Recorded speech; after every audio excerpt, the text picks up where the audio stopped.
En fait, moi, je voulais savoir, est-ce que le fiançailles, ça se brise? Parce Est-ce qu'il y a que peut-on beaucoup briser de... les fiançailles? Est-ce qu'on peut rompre les fiançailles? Bibliquement parlant, non. Ben, il y a Si, d'autres pasteurs qui disent que le si, fiançailles, ça se brise. si y a, parce que chez les Hébreux, le mot fiançailles en hébreu signifie consacré. Donc, présentement, nous sommes fiancés à Christ. 2 Corinthiens le dit. Nous sommes fiancés à Christ. Maintenant, s'il y a l'infidélité, oui. Hein? Donc, une sœur qui est fiancée et dont son fiancé va repartir dans le monde, la tromper, mener sa vie, et qui, bien évidemment. Donc, maintenant, le mariage, ah, ah, vous allez.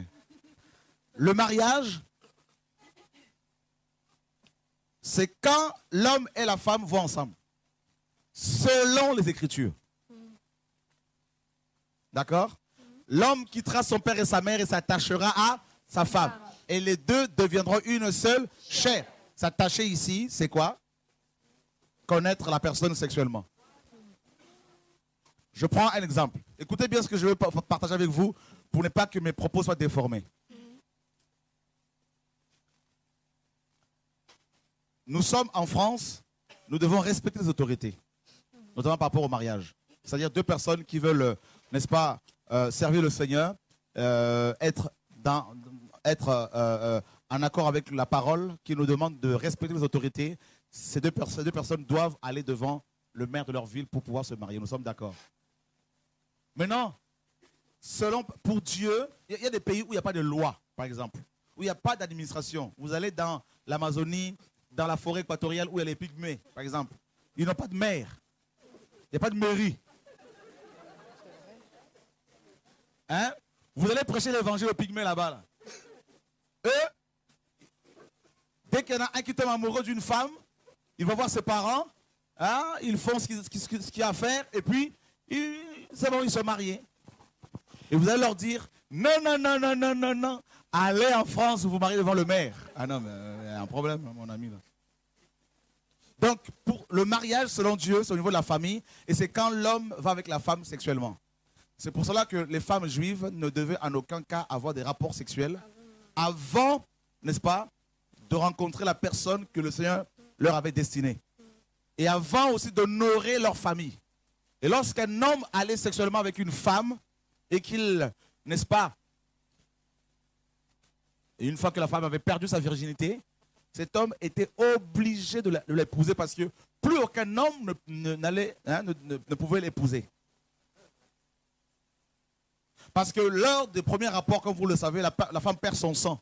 Et le fait de perdre son sang, ben, le sang c'est la vie. Donc c'est une alliance qui est scellée. Ben oui. C'est pour cela, lors des premiers rapports, parce que le mariage durait 7 jours. Dès le premier soir, la femme devait produire la preuve de sa virginité. Elle amenait un tissu blanc, n'est-ce pas? Donc, avec du sang dessus. Et elle allait le donner à ses parents, à son père notamment. Et son père l'amenait devant les anciens qui siégeaient à l'entrée de la ville pour que le mariage soit validé. Et si elle n'était pas, s'il n'y avait pas du sang, si elle n'était pas vierge, elle était aussitôt lapidée. Les gitans le font apparemment. Voyez? C'est pour cela, les sœurs, vous devez garder votre virginité. Amen. Les hommes aussi, bien sûr. Alléluia. Amen. Quand vous allez sexuellement avec les hommes qui ne vous sont pas destinés, vous êtes contaminé par les démons de leur famille, par les liens familiaux et ancestraux. C'est pour ça que beaucoup de femmes ont des problèmes de l'utérus, des problèmes de cancer bizarres, les hommes également, parce qu'il y a tellement de mélanges.